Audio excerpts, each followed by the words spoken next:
Welcome to the Farm Family Harmony podcast. I'm Elaine Fraze, Farm Family Coach, here with another episode full of transition tips, tactics, and sometimes hard truths to get harmony on your farm.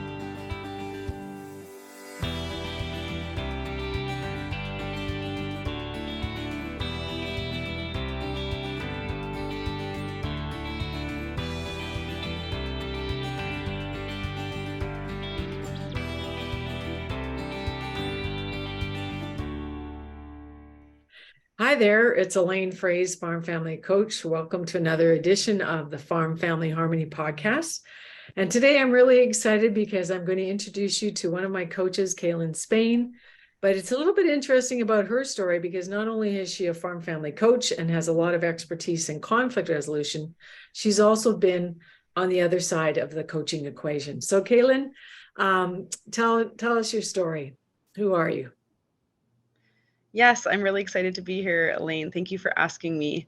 So, my journey as a coach actually really starts with how I grew up.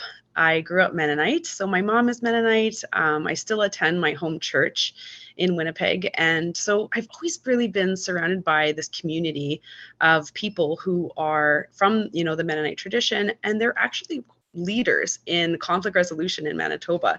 So I've always had these people to inspire me, and that's kind of where it all begins for me, really, as a coach. Another interesting dynamic in my family is that my dad is Irish, so you know.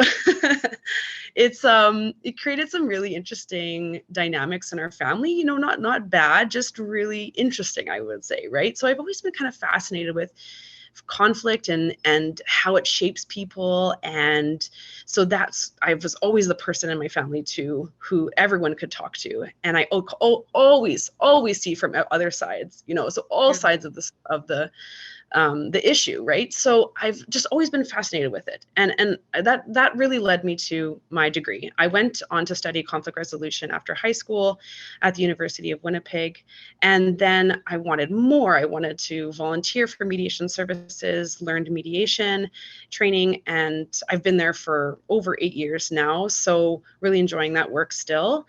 And then I was thinking, well, what else can I do? I met my husband 5 years ago. So I've always been passionate about agriculture, and I knew I was going to marry a farmer. So when I met him, it was just really a meant to be kind of connection. We met a little bit later in life, and he really wanted to move back to his family farm. So we started succession planning with his parents shortly after we met, really, because it's both, we both wanted the same thing in that way. We really wanted to farm. And I've always been passionate about agriculture. So I've worked for many organizations like St. Norbert Farmers Market. I've worked for Keystone Agriculture Producers. And so my passion in conflict, my passion in agriculture sort of connects the two together when I thought about what's the next step? What can I do to work in this field and to put my skills to practice? And that was coaching. So when we had our daughter, about almost 3 years ago now, it's crazy. And I thought, I'm on mat leave. Why not take a course and go to the next level in my career? So I took a certified leadership coach training. And it was really a natural step. It really was just built on the skills that I already had from my 20s. So for me, this was a big stepping stone, and I knew that I needed a mentor. So along came you, and you were also at a time when you were thinking about what's the next step for you, right? So that felt like a really natural kind of connection at that time. And I had finished my training, and I was going back to work. I work at the University of Manitoba for the Faculty of Ag, and but I also really wanted to pursue, coaching full time in the future, however that looks, right? So lots of things interwoven. So I didn't know that your dad was Irish. So we share some Irish DNA because my great grandfather was Irish. And in coaching, sometimes, Kalynn, I always say there's an Irish saying, every front door looks beautiful. Yes. What's really behind the front door until you step through it. And I think that's the sacred space that we're given as coaches, to be able to sit with families, and you as a farm family coach do the intake work, and then you and I have done a couple of family meetings together in person. Hmm. My flip chart coming out of the back of my RAV and us in the doorway, and we've shared the notes, and you've done a lot of the intake work of getting the family ready. And I think people listening to this podcast need to know. I think that's what's so powerful about our process at farmfamilycoach.com is the fact that everybody is prepared first through discovery, through looking at options and choices, and you unpacking what the certainty and decrease in anxiety and overwhelm really is for getting a farm transition meeting together. So you and I Hmm. meet at the doorstop with my flip chart. We go through the front door of these farms. Hmm. I can remember on those muddy roads that we traveled to get there, almost Yes. that way. And so what have you learned about the importance of family meetings, Kalynn, when you've sat in Mm, that space? And you've sat in a lot of mediation and conflict in yeah. your career. Well, I can speak from, we'll talk about my own experience, I think today a little bit, but as far as my observation goes with shadowing you and things like that, and you talk about this a lot, right? Where conversations can happen at the kitchen table. It happens, right? About the farm. They happen everywhere. They happen in the truck. They happen, sometimes those conversations are just happening when a cow is calving and it's like, well, what's going to happen? And so there's conversations that happen about what needs to be done. But where is the accountability? Right? Where is that sort of, okay, you always say, by when is that going to happen? That's where we come in as coaches, right? We come in and we help with that accountability piece because it's so hard. And I learned that from experience with, my in-law family is like, well, how are we going to get these things done if we're not writing those things down or having a sense of sort of, mutual vision, a mutual direction that we're going? Um, I mean, really, when we're thinking about family meetings, it's really about accountability, but it's also just about making sure that we're all on the same page. And it's kind of keeping track of what needs to be done, without people having to think about, well, when was that? Or what did we talk about? Or how much is the insurance again? Or something like that. You just write it down. And again, I'll talk about that in a little bit, but really, family members take the to-dos more seriously when they're written down. So you can set goals, but you can also just kind of go back to your notes and think, okay, what did we talk about last time?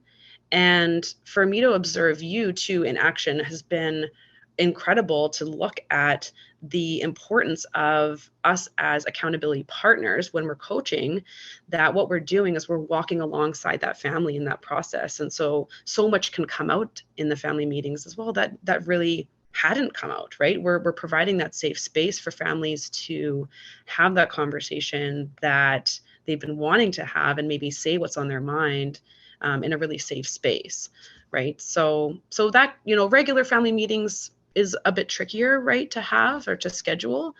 Especially there's always that procrastination piece where farmers just want to put that off. But I think that, yeah, I can, from my own experience, it's really been important for us to do as a family. So what is the tips then? If you could give the family three conflict tips, you mentioned walking alongside. So we'll have Mm, people looking at family coaching and say, "Well, tell us what to do," and we say, "Well, actually, you have to do the work to get that clarity of expectations and certainty of agreements yeah. in place." So Yeah. if you could give family three little golden nuggets in listening to this, Kalynn, about what would help them in terms of conflict resolution 101, what would that look like? Well, first, I think what we need to do is understand what conflict is. Conflict is just really differences in people's needs. So there's an author that I read a lot. It's Bernard Mayer, and he talks about conflict being just about the center of human needs. Like if you think about it, but like how do we understand needs? Well, there's food and shelter and everything like that, but there's also community, a sense of belonging, right? Or a feeling of control, Or a right? need to So be heard, like, a need so to, what did you say? I said a need to be heard. A lot of farm women tell Yes. a need to feel seen and heard. Yes, right. Yes, I hear that from you quite a lot. And I mean, it's so interesting. Think about it, Elaine. Like farmers are told, and this is a generational thing, right? Where farmers are told that they don't have needs. And I think that comes from society as well, if you think about it. But it's a generational thing too. Like if people are growing up poor and not having a lot, then maybe it was kind of implied that having a need is a bad thing. So for farmers to get in touch with what they need can be really, really hard. Or what So, they want, Kalynn. You ask yeah, a person what he wants or she wants, yeah, get a myriad of answers. So yeah, exactly. conflict is a difference in needs, or A that's difference in basically, if we just think about people having two different needs, right? And so understanding like, what is it that I really need, to come back to that. So my number one tip would be, first is to keep talking about the issue. So we need to keep talking, but sometimes people are not always ready, right? They're not always ready. We talk about delaying conflict, right? Or avoiding conflict, and that's only going to escalate it further. So procrastination again happens in conflict as well. Oh, let's just not talk about this, right? Or there's a thing though, there's a type of conflict, I should say, that's called latent conflict, which essentially means that the conflict is existing, but it's not being talked about. So right it's now it's summer. hiding. It's And hiding. yeah, it's hiding. No one, and you can be in conflict with someone and they don't even know. So it's summer. So my husband's he's out on the lawnmower. Last night, just saying, this is a good example. He was out on the lawnmower. I'm putting the kids to bed and I'm just starting to just sort of fume a little bit. I'm looking at him. He's got his headset on. He's happy. Is in a happy place, mowing the lawn. And so I'm already in conflict with him because I'm already thinking, why aren't you in here helping me? And all I want to do is go out there and it would feel so good. My Irish comes out just yelling at him and just, why, just come and help me. But he doesn't know that I need help. And so if I just say, hey, I text him, I need help. And we talked about it after. I was like, that was so frustrating. Our daughter was overtired. It was just a really frustrating bedtime. And he had no idea. Because So love we're already, mine. yes, like it happens, right? So we're kind of like, we can be in conflict with somebody and they have no clue. The other person has no clue because you could just be fuming about it. And if you don't talk about it, you're still in conflict. So, that other person might not even know what it is that you need. So the thing is that when we look at keep talking about it, that's my tip. But we have to be talking about it when people are ready to talk about it, right? So saying what you need also comes with the ability to say, I need space, or I'm not ready, or let's talk about this later, right? When will you be ready? Right. I mean, sometimes people will just kind of put it off, right? Or they get scared. They're conflict avoiders. And that's totally normal. But I think, we need to also create that, okay, when is a good time, or when things are calm. And I mean, if it's at the kitchen table, that's fine, but you just need to keep talking about it. So that's my first tip, is to just keep talking about it. And I'll just add to that a bit, Caitlin, if you don't mind, and not make make assumptions, because you can't process what people don't speak, right? So you want to get it on the table. So first of all, is know what the needs are and start talking about it. What's your second one? Second one is staying curious. So like you just said, really trying to have an open mind within it, avoiding assumptions. Marilee Adams is an author who talks about this learner mindset versus the judging mindset. Yes. Yeah. And so that it's called the choice map. Every morning you wake up, and I've made printings of it, and it's at if listeners want to find it, they can go to inquiryinstitute.com. It used to be free. I think it's $5 US now, but it's every morning you wake up, which path are you on? Are you going to be a learner or are you going to be a judger? So what's your second tip then? So staying curious, right? And thinking about, well, what is it that wants? What is it that I want? Trying to stay curious within the process instead of judging. And it's really easy to get defensive. It's easy to just jump to conclusions and emotions run high. But if we're staying curious about what we want, and we're staying curious about, well, like not making assumptions about whose fault it is, right? It doesn't really matter. it doesn't really matter whose fault it is. It's what matters is what people want, right? And trying to get that out of each other. So when we think about conflict, let's think about it as an onion. We're trying to unpack those layers, right? There's so much that is underneath that issue. So when we're staying curious, we're trying to figure out, what is this really about? So for example, a tool could be missing, right? And it's like, oh man, there's tools missing. They're always missing and they're never where they need to be. Da, da, da, da. So you're getting frustrated because, and well, as you talk about, Elaine, anger is a secondary emotion. So what's behind that anger is really actually fear around the future. It's not really about that tool. It's not about the tool that you're trying to find. It's about the frustration that you have with the fact that your parents aren't having conversations about succession. So really, what is it about? So when you don't talk about it, it can just escalate and the onion gets bigger. So that's my second tip, staying curious. Onions also make you cry sometimes. So there's pain, and I'm just going to throw that in for the listeners too, is that because you're Irish and I have Irish DNA, a good cry is a good thing. And I was speaking once and talking about having a good cry in the living room, and my husband Wes comes in, and the only question he has to ask is this about me? And I say, no. He says, well, have a good cry. And at the seminar, this man said, that was the best thing you said all day, Elaine. I said, well, emotion's hard for a lot of people, right? But expressing emotion is another good conflict behavior. So what's your third tip? And anger is easier than crying, I would say. Okay. Yeah, it's easier to be angry. So my third tip is to be clear about what you need, right? So after we've kind of talked about it, let's try to be clear. But again, identifying that need is really hard sometimes. Sometimes you're not, like, no one talks in a way that's like, I need this. That's not how we talk in life. It's just not really a natural way to talk.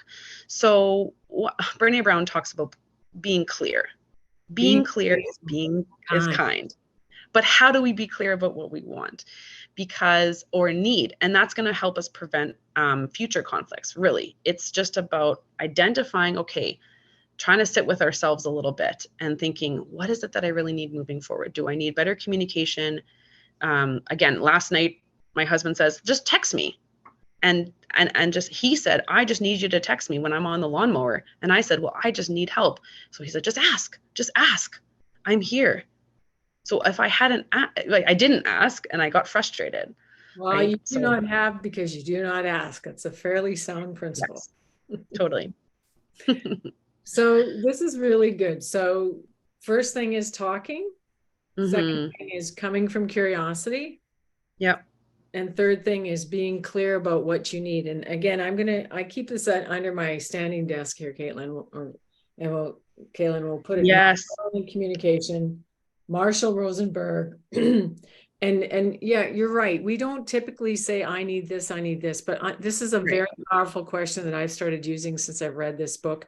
His 4 steps are observe, feel, what do you need, observe, mm-hmm. And then also the last part is making a request. So asking for what you need. But the question I like around needs is, what do you need in this moment? So what I need in this moment on this podcast is, Kalynn, I want you to flip your hat now and go to being the spouse of your lovely husband. And now you have your son and daughter, new baby boy, and your little girl. And your heart's desire and longing is to be on a farm in the Interlakes. Mm-hmm. Tell me, share that story as someone who's going through transition planning and what you've learned around conflict and being clear about what the other generation needs as well as you. So what have you learned being on the coaching side? Yeah, it's been a journey in itself, is just kind of walking alongside my husband and in that process and thinking about what is it that we really want. I think what we saw was that the more clear we were about our plans or our hopes and dreams, like putting, let's say, for example, when our daughter's born, kids change so much, right? They change your perspective on life. So thinking about, where's our daughter going to go to school? Right. And having those conversations with his parents suddenly sort of just opened up the conversations for, okay, this is really what we want moving forward. And I started to just write our conversations down. So that's, again, those conversations are kitchen table kind of conversations, but I just started to write them down and treat them a little bit more like meetings. We were very informal. very informal, right? Very And this is something that the in-law can do. So I am an in-law coming into this. I grew up in the city. I've always wanted to farm, but it's something that I felt like I could do because I wanted to have a part in the process and I wanted to help the process, but it wasn't always necessarily, I wasn't always in it, right? I mean, this has always been something that my husband wants. So I just started to write things down. I just wrote down what people were saying, just took out my computer or a notepad and just started to sort of jot things. Okay, what are we talking about here? Who owns what land, sort of thing. What do we want? But then what are we going to do about it? And it did increase that accountability quite a bit, actually, I should say. Well, we look back on our notes. Okay, what did we talk about last time? Actually, we would look a year. Here we were a year ago, right? The reality when you're having fun. Yes, you can have a whole year go by and be like, oh, what did we do? What did we talk about? Where are we at? So it's been multiple years of talking about these things. So we shared our 5-year plan. We talked about putting our daughter in school close to his family. We wanted to make sure we're all on the same page. But the thing is that we knew that we needed help with, getting to the next step. We knew that we needed some help as a family. I mean, there's also a non-farming sibling. My husband's sister isn't farming. So we wanted to make sure, okay, let's all be on the same page here. Let's bring everyone to the table and find sort of a more, neutral ground that we can talk about these things, because we weren't really getting to the next step, I would say, in sort of thinking about, okay, what next and by when and that sort of thing. The accountability Kyle actually, oh, sorry, go ahead. The accountability piece was missing. Yeah, it was, and I think that it really helped us just take it seriously when we hired you, because we thought about, okay, we do have support in this and we're not alone. And hearing about you, for my in-laws to kind of hear about all of these other farm families that you've talked to and worked with, I think really helped. Okay, wow, like this is normal, right? This is hard. And let's kind of just keep going together. Let's sort of have a shared vision in a way. And you helped us sort of open that up and just kind of be vulnerable with each other. I mean, it's hard because you can only kind of get to a certain point until you have these old patterns that come up. Well, and we keep a Kleenex box close at home and these meetings, but that's okay. The tears come because there's also a sense of relief, and there's expressing, which I think is very helpful, because we can acknowledge loss.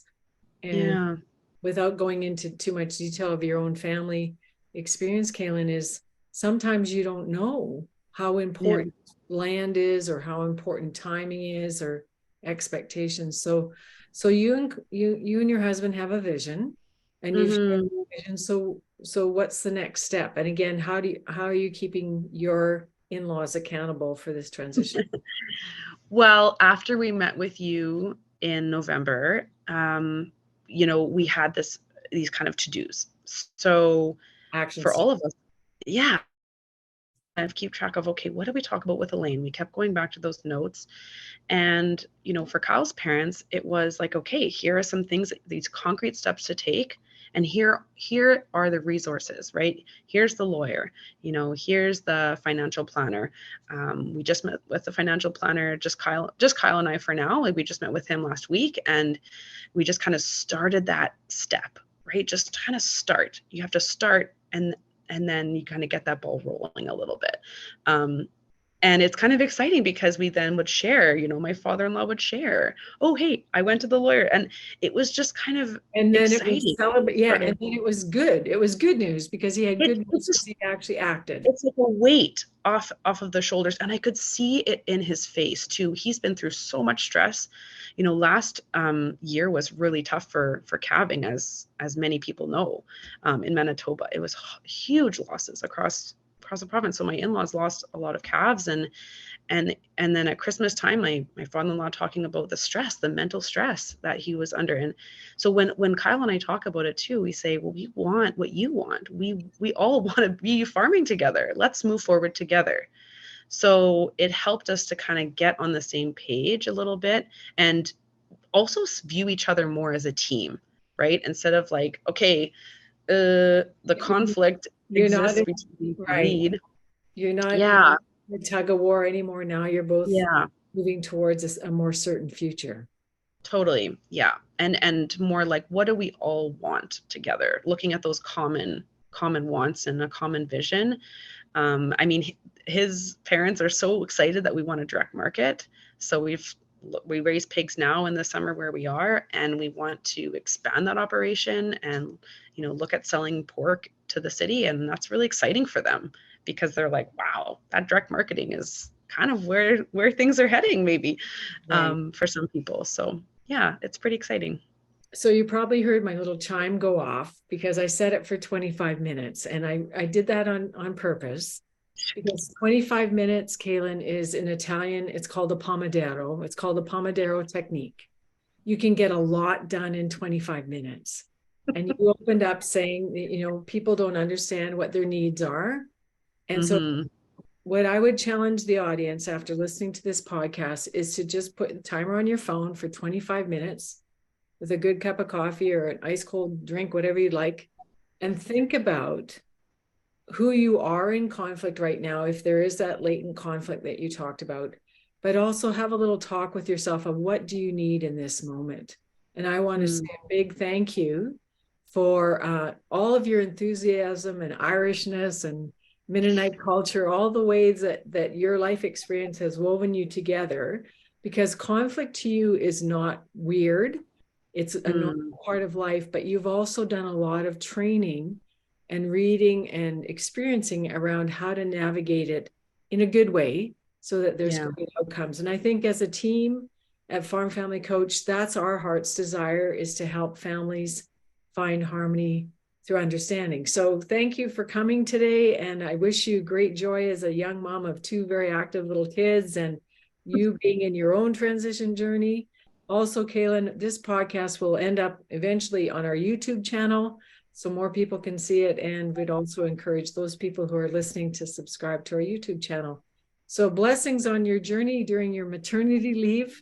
It's Thanks, not, Elaine. it's a lot going on. And that's all we'll have today. And we want our listeners to remember, it's your farm, it's your family, and it's your choice. So go out there and go down that learner path that we talked about and make good choices. Come from curiosity, talk at the table, and ask for what you need.